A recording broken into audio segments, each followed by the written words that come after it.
All right, welcome. I am so excited for today's guest. It's my friend Meg Hammond. She is a life coach, and you can find her on Instagram under Wheel Life Blog. And of course, everything about her will be in the description below. But Meg helps women live with confidence after a spinal cord injury. So thank you so much for being here. Um, ugh, like I said before we started recording, I just think that you're such an inspiration to so many. So thank you so much. Well, thank you. And thank you for having me. I'm honored to be here. Yes. So tell us a little bit about yourself. Yeah, we'll just start there. So I was born and raised in Ohio, have moved up to Cleveland in my adult life, but, I grew up just kind of normally, both parents in the home, not much, quote unquote trauma, not many big things going on. And then when I was 23, I was in a motorcycle accident that severed my spinal cord.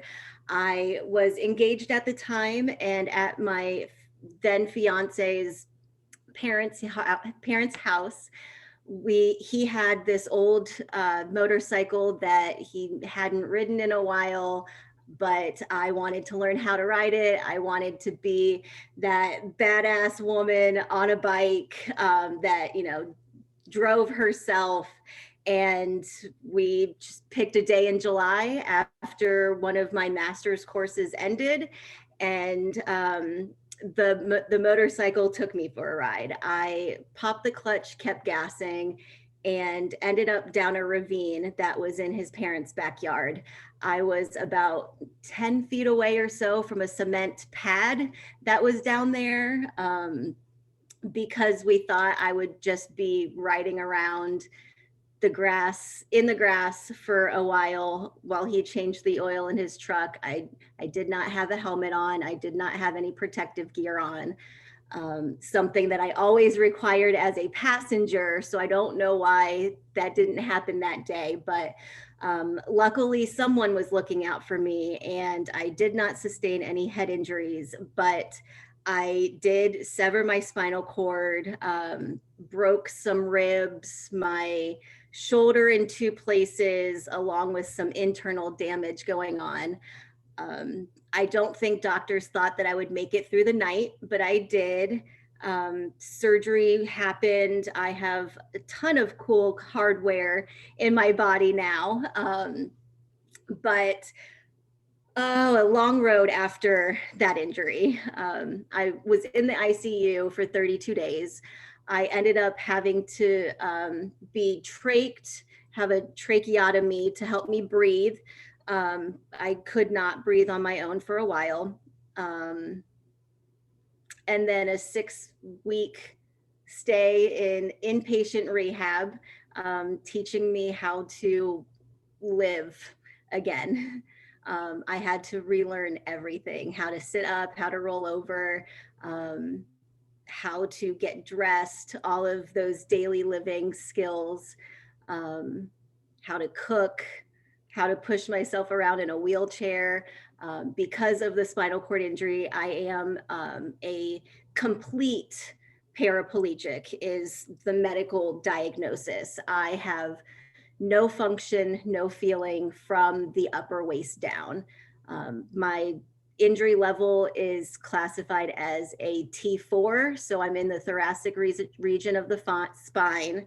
The injury was severed between 5 and 6, so neurologically, my feeling, I can't feel below T4. So that's kind of right about the nipple line. So no trunk balance adds a lot of frustration throughout the daily life. Yeah. So 23. How old are you now? I am 36 Okay. now. So Okay. it's been 13 years. It was July 12th, 2007. Wow. Okay. Okay. So 23 years old, going through all of this. What was your mindset like? Were you grateful? Were you pissed? A little bit of both? Like what was going on? I think it was a little bit of both, although I don't think I allowed myself to be angry. Um, I was definitely thankful to just be alive.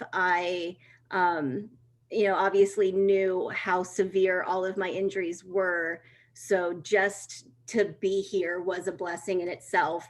And I think very early on, I just adapted that mindset of I'm here, there's a reason why this happened, and I'm kind of determined to figure out what it is. Um, I know because I was engaged, I remember in the ICU stating, I don't care if I can't walk the rest of my life. I just want to be able to walk down the aisle. Um, and that didn't happen. I mean, we did get married, we divorced a year later. But by the time we got to that point, I think I pretty much accepted that I would never walk again in my life. Okay. Wow. So like at 23, to just be able to even adapt that mindset of like, I'm here for a reason. I'm here to do something more. That's powerful. That's beautiful. Me at 23, I don't know if I would have been able to have that mindset. I had a great recreational therapist that also had a spinal cord injury, that kind of showed me and taught me that, to be grateful for the things that I can do, because every injury is different. There are more severe injuries. There's a ton of things that I can do that other spinal cord injuries can't. And I think just he and I connected, um, and we carried our relation, like our friendship, outside of my rehab. He kind of became another like father figure in my life. um, and just having that connection with him and learning from him allowed me to have that mindset, focus on the things that I can do, not the things that I can't. And if there is a will, there is a way. I can modify things. It might not look like how I think it should look like, or how normal people might picture things. But if there's something that I want to do, there is more than likely a way to get it done. Mhm. So Yeah, a lot of my mindset early on kind of came from him. that's amazing. God bless him, right? Yes, very And much.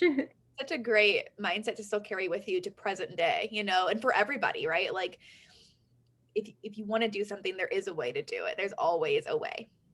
Like don't give up. So then when you got married, do you think that, like some of this trauma that developed within your life and then your relationship, is that what made you kind of not be able to remain married? And I'm sorry if this is like too intrusive. You can always tell me if you don't want to talk about it. No problem. I'm pretty open with everything. Okay. I think there were some things that were kind of toxic, with the relationship before the injury, that made things worse after the injury. And I mean, he was fantastic while I was going through rehab, and all of my outpatient um, sessions. But I mean, there were some cheating going on. There was some cheating going on his part that I was unaware of until many years later, actually. And I don't know if he felt guilt about it because it was his bike, his parents' property. I don't know. But the chair definitely did not make things better. I mean, we decided to still get married on our planned day. It was about 8 months after my injury. We got married. Um, we did not live together before we got married, so I'm still learning how to take care of myself while trying to navigate this relationship. There's just a lot of things against it. And unfortunately, a lot of spinal cord injuries find themselves alone in divorce because of the circumstances. Okay. Okay.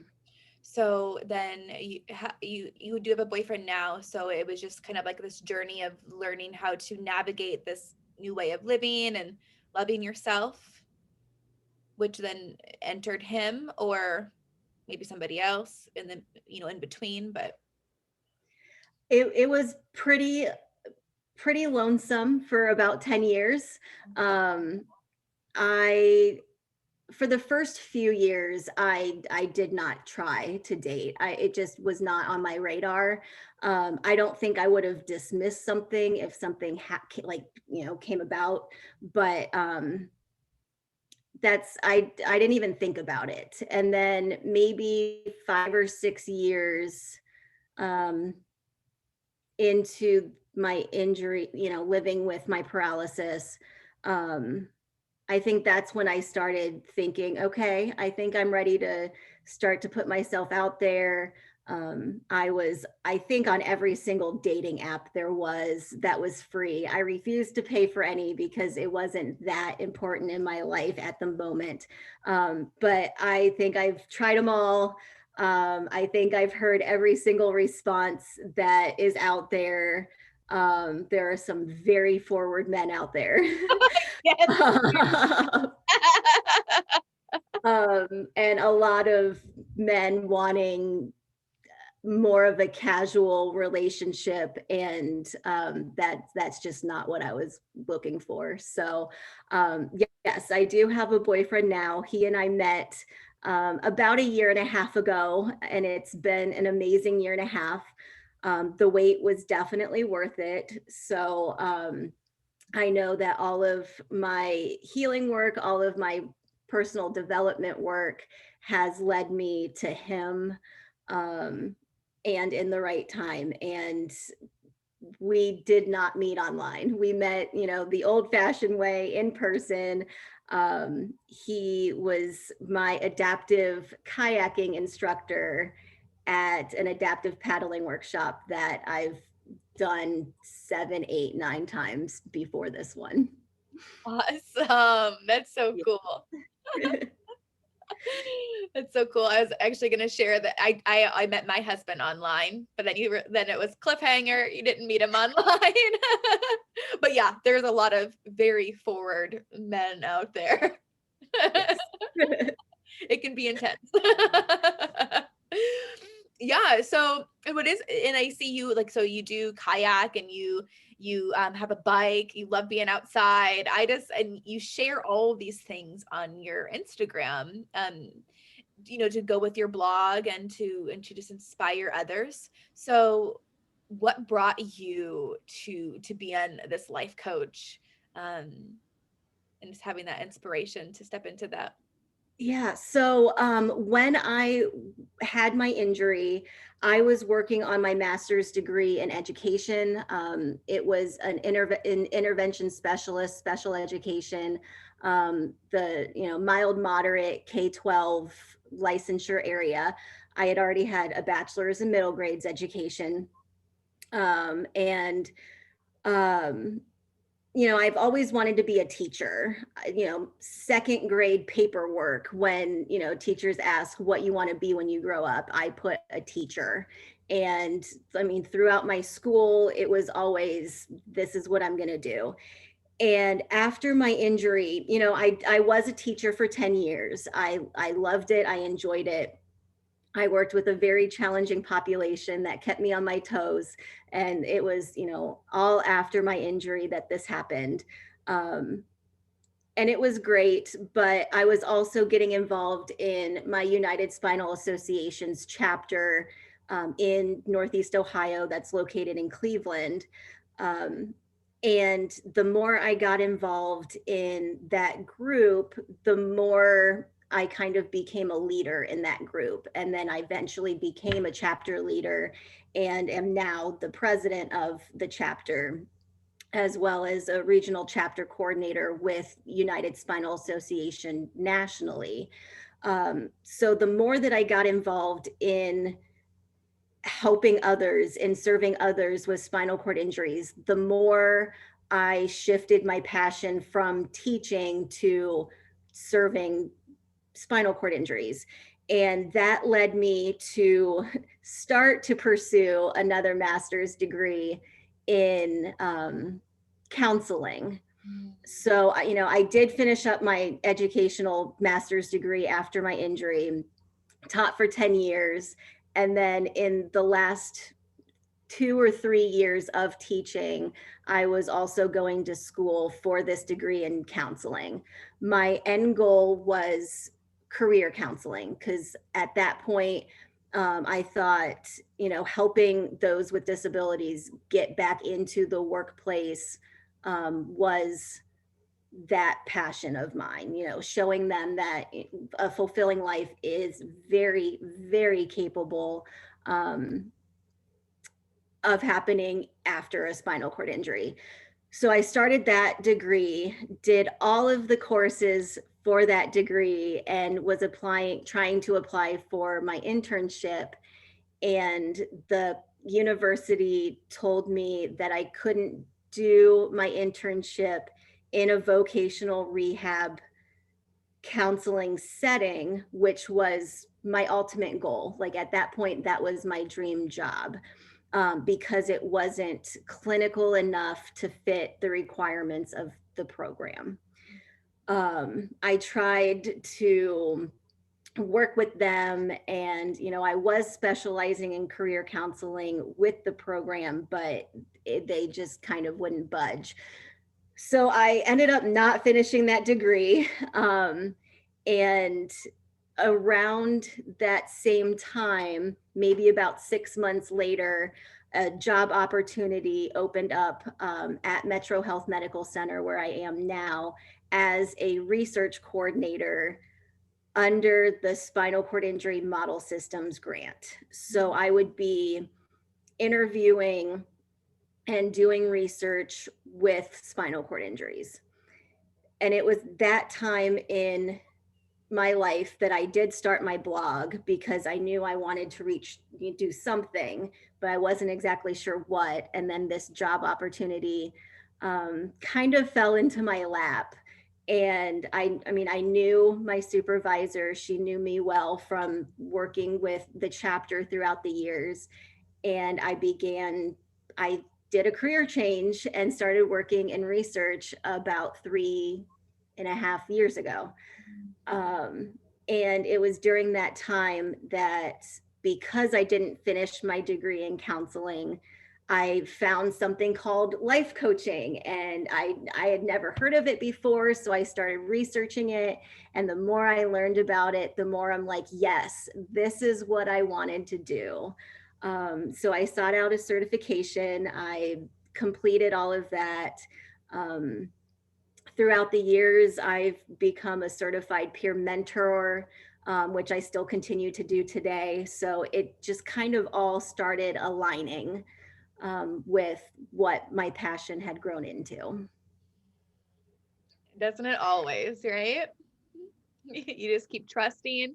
And I love too how you wouldn't budge. You wouldn't, if they weren't going to allow you to go into exactly what you wanted to go into, you're like, all right, I'm out. But you never stopped pursuing that. I love that so much. Yes, I knew from the beginning that a clinical setting is not the setting for me. God bless everybody in those settings. I benefit from professionals in that setting. So, kudos to them, but I knew it was not for me, and I was not going to, in a way, waste my time for like a year and a half in learning a setting that I never wanted to be in. So I did deal with some guilt and shame and embarrassment for starting this program and not finishing it, especially this close to the end. But at the end of the day, it was not the program for me. And I just, I learned a lot in those classes that I can apply to my mentoring, my research career, and life coaching. So I guess it all wasn't for a waste anyway. Yeah, absolutely. Doesn't sound like it. It's incredible. So, was there, would you like to talk about at all about like the struggles that you experience and like the hardships? Um, just because I just always think that it can be inspiring for anybody to hear just some of like the, just so we all feel like we're not alone and how we feel about things. Sure, absolutely, sure. I mean, the spinal cord injury itself presents a lot of struggles on a fairly consistent, if not daily basis. Having a spinal cord injury means that you lack control of bodily functions. So as a, 20 something year old going into my 30s, I had to learn how to deal with, peeing my pants, having a bowel accident in the middle of a public setting, um, having one of those here at home. Like it's, constant urinary tract infections from having to use catheters, insurance companies not wanting to cover the necessary medical equipment that we need just because it is so specialized and so individualized for each person and each injury. So those on top of all of the other just daily life things, navigating relationships, um, not feeling understood because how can my friends and family who aren't wheelchair users know what I'm going through? Building that compassion and empathy for them, trying to be a support to me. And, my injury affected more than just me. It affected my family, my friends. It is like a community thing, even though it's an individualized event. So reestablishing boundaries, knowing, I think the hardest thing that I had to learn was speaking up for myself. um, Growing up, I was kind of taught, not intentionally, but to ignore my feelings, ignore um, kind of my needs. Um, I didn't want to feel needy. I didn't want to feel like I was a burden. I didn't want people to think that because of my wheelchair, I can't do a lot of things. I still get people when I'm out in the community saying, "Oh, it's nice to see you out." Oh, well, where am I supposed to be? Like I'm a person, I'm a social human being. I will be out in my community, even though the community is not usually accessible. But I'm not going to stop my life just because of this. So there was a lot of self acceptance that happened. There was a lot of personal growth that was happening, counseling and therapy throughout the years, not constantly throughout the years, but in and out of therapy, definitely. Currently in therapy now. I think it's super important to maintain brain health. So I'm going to do what I need to do to live the best I can. Mhm, mhm. Yeah, I'm a huge fan of therapy, obviously. Obviously. Yes, me too. Me too. Actually, that's how I met you, was at a breathwork workshop that I put on at Dr. Sarah's office. That's Yes, how I came yes. I connected with Dr. Sarah because I moved to Lakewood where her office is and needed a chiropractor. It was a service that I had before I moved up here and that I really needed in my life. So I was fortunate enough to connect with her, and then wanting to meet new people, wanting to improve myself, I went to a couple different sessions that she hosted, and one of them was you. And I've been blessed ever since to have you in my life as well. Yeah. Yes, absolutely. Yeah. So it sounds like a little bit too that even like people even trying to kind of fit you into like a box like after the injury. And so it was even like kind of like trying to navigate out of that box. I'm like, no, I don't have limits. Like I'm not somebody that you put in a box. I can be free and do as I please, sort of thing. Yes, there's a lot of stereotyping when it comes to people with disabilities. There's a lot of stigmas, a lot of just a lot of myths that go around with being a wheelchair user. Often people think that I may have an intellectual disability as well. So they talk differently to me than they would to somebody else. I've had just off the wall statements. Um, Somebody just came up behind me and started pushing me. Um, Wow. my mother was right beside me, walking with me as we were. I think we were leaving a play that night, heading to our car, and somebody just started pushing me, and I'm like, whoa, what is going on? Like, no, do not ever touch a wheelchair user without asking them first. That would be like picking a stranger up and moving them. Like, no. So I adapted very early on to not responding with anger or being rude or anything like that, but to use that as an educational experience. You know, I am a teacher at heart. I've always wanted to be a teacher. I may not be in a classroom, but I will always teach. Um, so I try to do it in a way that's, that allows them to want to help somebody else that they see, but do it better. Yeah. Um, and do it in a way that's empowering the individual, and not taking away our power. Another story is that somebody wanted to help me push in a cart at Target one day. And, I said, no, thank you. I got it. It was a cart that I was going to be using for my shopping. He's like, no, let me just help you, and starts to move the cart. And I'm like, sir, I really appreciate the offer. I did say no. You're now taking away my ability instead of giving me ability. So he's like, oh, okay. And I don't know if he got upset, and I don't really care if he got upset. I kind of, whenever something like that happens, I always replay it in my mind, like, could I do that better? Did I handle that in a way that I liked? And if I come to the conclusion of, yep, that was exactly how I wanted to handle it, then I just move on with my day. Some situations are harder than others to move on from, but that's my goal. And then if there is something that I can do better, then I remember that for the next time, because I'm not perfect and I will never, ever be. I love that. So what would be if you could give a piece of advice to the world and how, they've spoken to you or treated you, what would it be?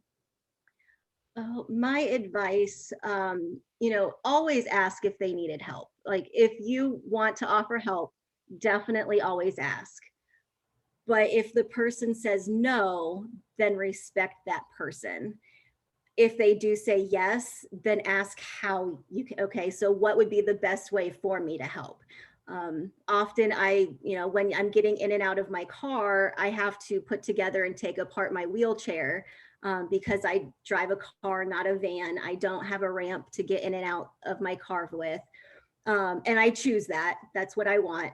Um, so when people see me taking apart and putting together my chair, so it probably looks like I'm struggling, and I'm not, but people always ask, and I say, no, thank you, I got it, but I appreciate it. And usually they just move on.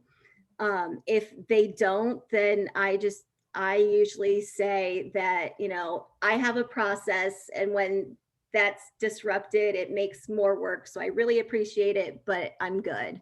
Um, so yeah, just listen to the person that you're offering help to.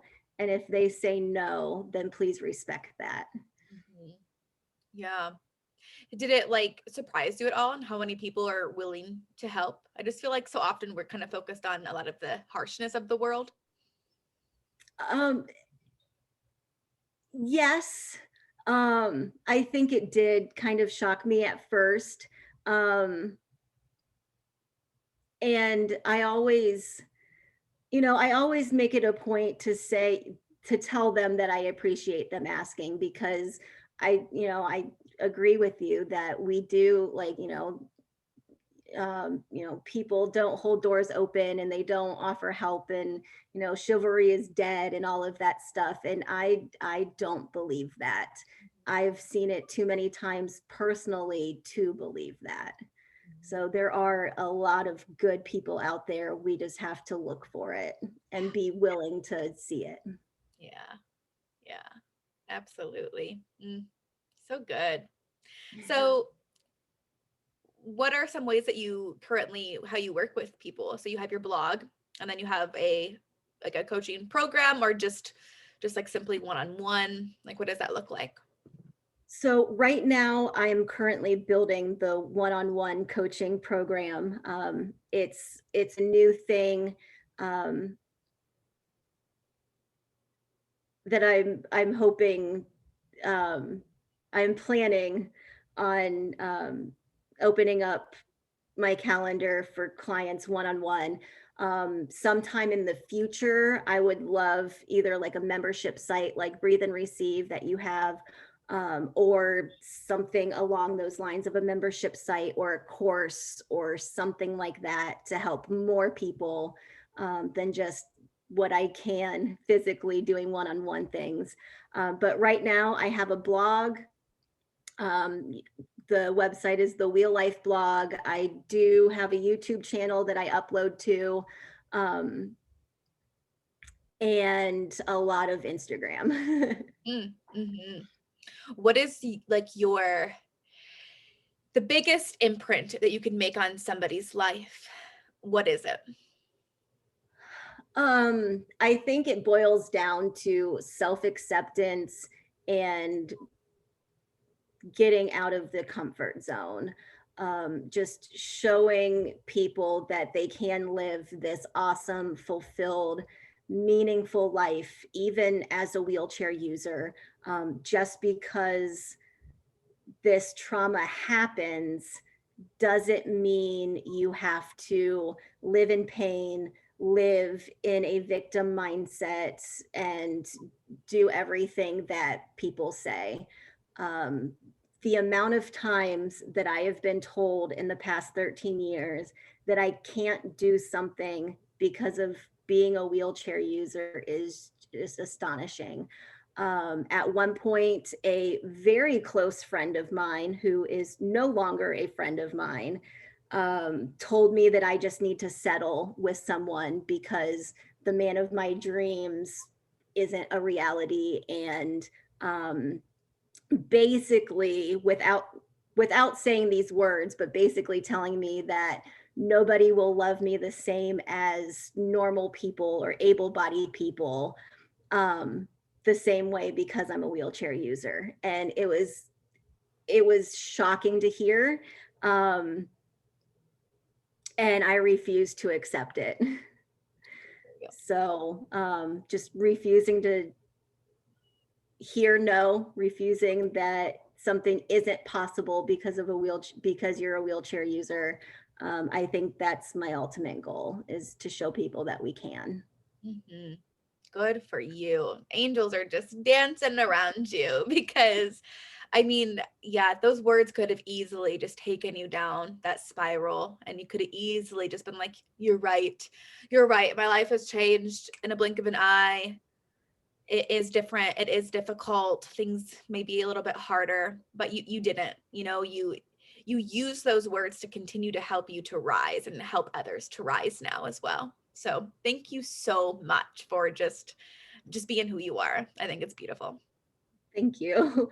Yeah, I'm a part of a lot of Facebook support groups for those with spinal cord injuries, and I see a lot of victim mindsets like my life is over because of this. I can't do what I want because of this. And I guess my message is that it might not look the way that you first envision it, where how you think it should go, but there are modifications. There are people out there willing to help you. Um, Anything is possible if you kind of work hard enough for it and do a lot of problem solving. Being a wheelchair user is a ton of problem solving. So, for the rest of the world, if you need a problem solved, look for somebody with a disability because chances are they are fantastic problem solvers. Yes. So good. I love that. Thank you so much, Meg. So is there anything particular that you want to plug in and how people can find you? And again, I'll put everything below in the show notes. I guess Instagram would be the best way to connect with me, or sign up for my newsletter on my website to join this journey with me. Yeah, awesome. Thank you. Thank you so much. Talk with you again soon. Sounds good. Thank you.